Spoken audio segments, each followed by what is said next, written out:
Raya nak dekat, jom kita tanya budak-budak air motorbike, diorang suka kuih apa. Arif, Yes. kuih raya apa kau suka? Kuih raya apa? Apa nama kuih tu? Kuih siput. Kuih siput. Kuih siput. Sebab apa suka kuih tu? Sebab dulu masa kecil kita orang buat kuih tu. Oh, buat kuih Dengan dia kenangan family lah.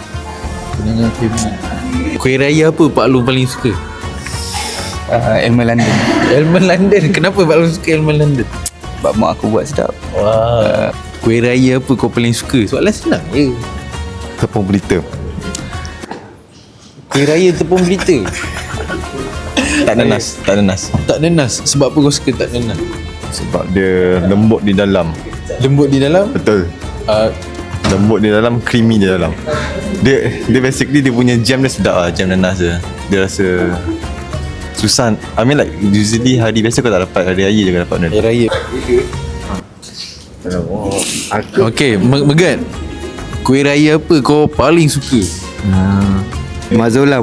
Kuih Mazola. Sebab apa suka kuih Mazola? Tadi aku makan sedap. Tak puasa ni.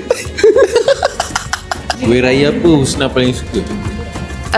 Keripik pisang. Keripik pisang.